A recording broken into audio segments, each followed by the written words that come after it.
Greetings. Vijñāna-bhairava-tantra, verse 82, which is Yukti number 58 in my numbering.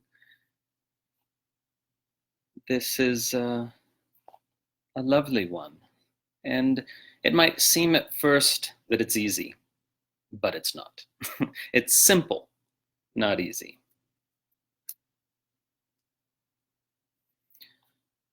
Asane shayane stitva niradharam vibhavayan swadeham manasi kshine kshanat kshinashayo bhavet.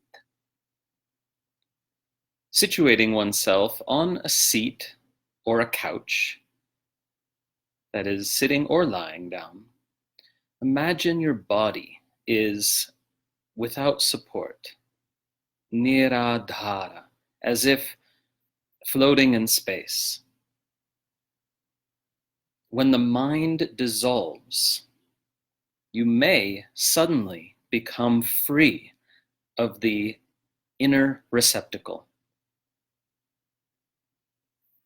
Okay, so let's break this down.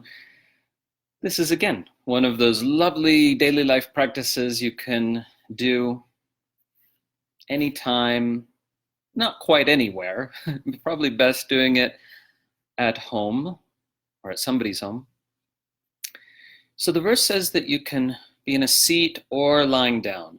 But if you are in a seat, it should be a very comfortable one, right?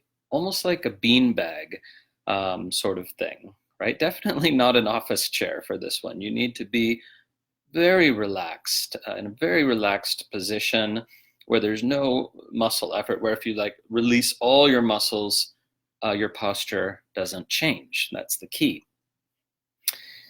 So having adopted this lying down or relaxed posture, then you practice imagining or feeling as if your body is niradhara. It has no support. Is simply floating. Right? So it's as if you release the ground, release the cushion. Now, it really helps if you stay quite still, and then you can sort of let go and imagine, there is no gravity. So again, you have to be very comfortable, and you're just floating. So this, in a sense, is an advanced practice because it presumes that you know how to deeply relax, which most people don't. So somebody who's done, some number of the 57 yuktis before this is going to be better prepared for this practice. Of course, some of the yuktis before this are, disciplined type practices, not necessarily relaxing, but many of them are relaxing. So the ability to relax is actually quite rare in this world, and it requires a lifestyle context in which relaxation is possible without needing several days to decompress, as most people do. Okay, so that's the practice. It's so simple, and yet here's an interesting part: the little palashruti, right? Oftentimes, the last quarter of the verse is the palashruti, which means the description of the benefit or result of the practice, if the practice is successful. And in the VBT, the claims made in that final verse quarter are often apparently quite extraordinary. And here it says, kshanat kshinashayo bhavet. In a moment, all of a sudden, you may become free of the inner receptacle. Now, a lot hinges then on how we translate this word, āśaya. And what's interesting is that if we look at the other translators who came before me, they say something which I think is absurd, which is that they translate it as, for example, sing. In an instant, all one's old undesirable mental dispositions lying in the unconscious will vanish. Vygotsky has, within a moment, the yogi is free of all his binding dispositions. Okay, so what this means is that those translators are taking the word āśaya to mean the receptacle of samskaras or vasanas, these impressions of unresolved past experiences, right? Which, as you know, if you know anything about yoga psychology, are a primary cause of suffering, right? Because of the impressions of unresolved past experiences, both painful and pleasurable, we experience confusion, delusion, attachment, and aversion in the present moment. So resolving and digesting those impressions of past experiences is an important part of the spiritual path. It's what people these days tend to call healing, right? And I don't favor that word because it implies, whether you're sort of consciously thinking about it or not, that there is something wrong with you, that you're sick, that you're broken. But in fact, what we're talking about is simply the normal human condition that all humans are in. So it does seem strange to use a word that implies fixing something wrong when it is in fact the normal human condition. So I think there's a problem actually with using the word healing, right?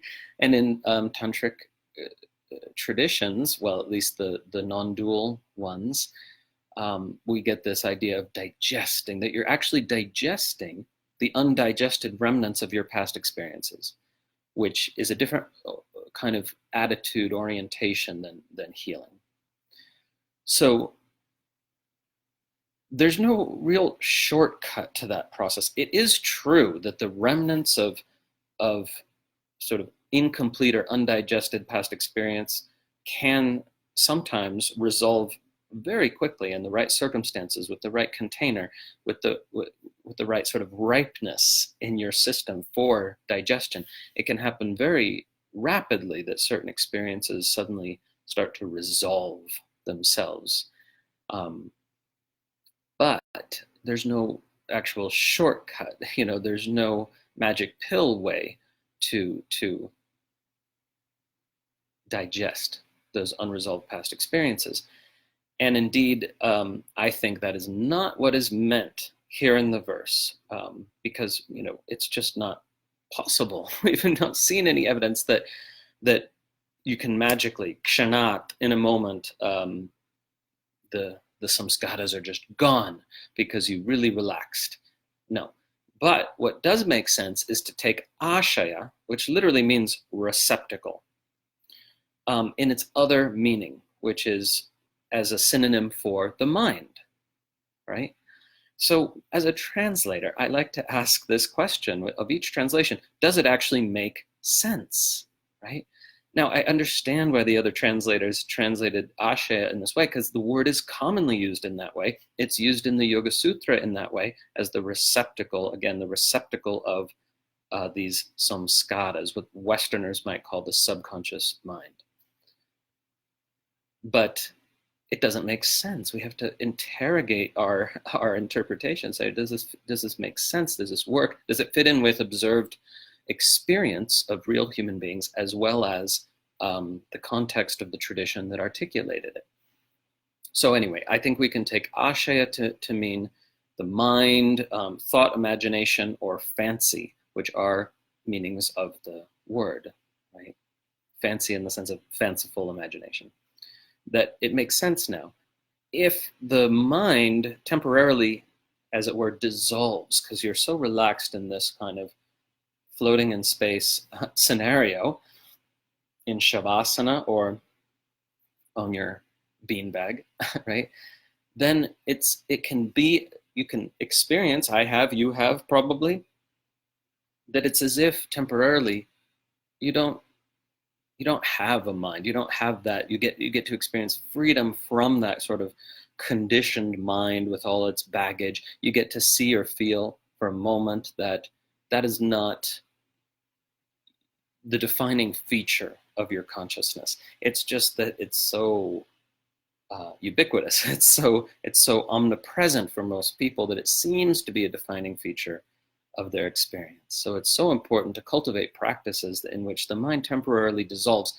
And you might notice there are so many practices in the VBT about that, and that lead to that, as well as in its sequel that we studied last year, the blossoming of innate awareness.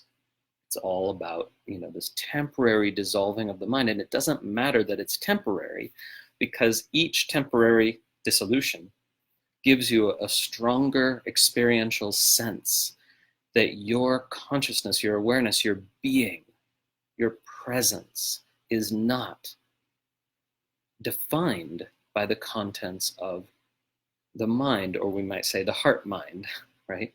Meaning emotions as well as thoughts. They're a prominent feature of experience, but they don't define, describe, or limit awareness. They don't define, describe, or limit you. So that's the practice. And I hope you enjoy experimenting with it.